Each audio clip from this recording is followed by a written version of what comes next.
Urdu Discovery کے معزز دوستو، میں ہوں ماجد ملک اور آپ تمام دیکھنے اور سننے والوں کو السلام علیکم۔ ناظرین گرامی، دنیا میں 2 ہی شاہی خاندان ایسے گزرے ہیں جن کے عروج و زوال کی داستان جان کر کوئی خواہ کتنا ہی پتھر دل کیوں نہ ہو لیکن اس کی آنکھیں بھی بھیگ جاتی ہیں۔ جن میں سے ایک خلافت بنو عباس کے تاجداروں کا خاندان ہے،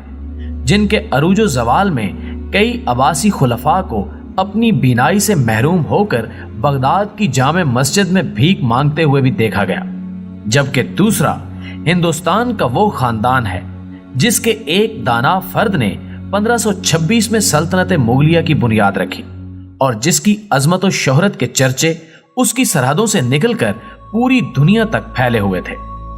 اس خاندان کے قلمرو میں نہ صرف آج کا پاکستان بلکہ پورا بھارت، بنگلہ دیش اور برما کے بھی کچھ حصے شامل تھے،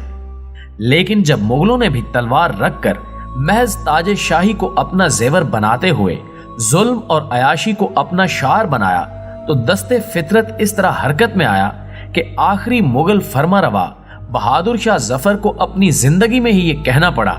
کہ کتنا ہے بد نصیب ظفر دفن کے لیے 2 گز زمین بھی نہ ملی کوئے یار میں، اور اسے انتہائی تکلیف دے اور ذلت آمیز موت کے بعد ہندوستان سے کہیں دور رنگون کے ویرانوں میں دفن ہونا پڑا۔ دوستو، آپ دیکھ رہے ہیں اردو ڈسکوری کو، جس نے آج کی اس زیر نظر ویڈیو کے لیے اسی بدقسمت خاندان کے آخری چشم و چراغ، جس کی حکومت اگرچہ اب صرف لال قلعے دہلی تک تھی لیکن اس کے باوجود بھی وہ اپنے خاندانی وقار کے پس منظر کو دیکھتے ہوئے اپنے نام کے ساتھ شہنشاہ ہندوستان ہی لکھا کرتا تھا، کہ زندگی کے آخری ایام کو اپنا موضوع سخن بنایا ہے۔ اور فطرت نے نہ صرف مغلوں بلکہ اہل ہندوستان کے گناہوں کی انہیں کس طرح سزا دی سے پردہ اٹھانے سے قبل ہم حسب روایت اپنے اس قافلے میں شامل ہونے والے نئے دوستوں سے درخواست کریں گے کہ وہ پہلے چینل کو سبسکرائب کرتے ہوئے ساتھ موجود نہ بجنے والی گھنٹی کو بھی بجا دیں تاکہ ہماری آنے والی ہر ویڈیو باقاعدگی کے ساتھ آپ تک پہنچتی رہے۔ معزز خواتین و حضرات، جب مسلمانوں اور اہل ہندوستان کو جنگ آزادی لڑنا پڑی اور انہوں نے اپنی کمان بزرگ مغل بادشاہ کو دینے کا فیصلہ کیا تو وہ نہیں جانتے تھے کہ اس خستہ مکان میں اب اتنی طاقت نہیں کہ وہ قوموں کے وقار کا بوجھ سہار سکے، جبکہ عمر رسیدہ بادشاہ کے پاس نہ ہی تو عسکری وسائل تھے اور نہ ہی اس کی مالی حالت اس بات کی اجازت دیتی تھی کہ وہ انگریزوں کے سامنے کھڑا ہونے کی جسارت کر سکے۔ لیکن یہ حالات کا تقاضا تھا کہ اس جنگ کی قیادت اس بادشاہ کے سپرد کر دی گئی جس کے پاس فوج کو تنخواہ دینے کے لیے سوائے خالی خزانے کے اور کچھ بھی نہ تھا۔ لیکن اس کے باوجود یہ جنگ انگریزوں کے لیے اس قدر خوفناک تھی کہ ایک برطانوی جرنیل کے مطابق اگر ان کے پاس تارے برقی کی سہولت نہ ہوتی تو یہی ہندوستان ان چند ہزار انگریزوں کی قتل گاہ بن جاتا جو بظاہر یہاں تجارت کی غرض سے آئے تھے۔ ناظرین محترم، یہ نہ صرف مسلمانوں بلکہ اہل ہند کی بدبختی تھی کہ جنگ آزادی میں ناکامی کے بعد انہیں مزید 90 سال تک باقاعدہ انگریز کی غلامی میں رہنا پڑا، جبکہ آخری مغل بادشاہ کے علاوہ وہ شہزادیاں جن کو براہ راست کبھی چشم شمس نے بھی نہ دیکھا تھا کو ننگے پاؤں قیدی بنا لیا گیا، اور پھر کچھ ہی عرصے بعد یہ فیصلہ کر لیا گیا کہ بہادر شاہ ظفر پر مقدمہ ہندوستان میں نہیں بلکہ رنگون میں چلایا جائے گا۔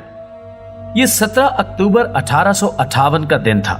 جب یہ شاہی قافلہ قیدیوں کی صورت 35 مرد و خواتین کے ساتھ ایک بحری جہاز میں رنگون کی بندرگاہ پر پہنچا، جس کو وصول کرنے کے لیے ایک انگریز کیپٹن نیلسن ڈیوس موجود تھا۔ اس نے بادشاہ اور اس کے اہل خانہ کی وصولی لکھ کر دی اور دنیا کی تیسری بڑی سلطنت کے بادشاہ اور اس کے اہل خانہ کو لے کر اپنی رہائش گاہ پر آ گیا، اور اب اس کے لیے مسئلہ یہ درپیش تھا کہ بہادر شاہ ظفر اگرچہ ایک قیدی تھا لیکن اس کے نام کے ساتھ بہرحال شاہ ہندوستان کا لقب بھی تھا، اور ایسے شخص کو کسی عام جیل میں ڈالنا بھی بین الاقوامی قوانین کے خلاف تھا۔ اس نے اس معاملے کا ایک دلچسپ حل نکالتے ہوئے اس بوڑھے اور بیمار بادشاہ کو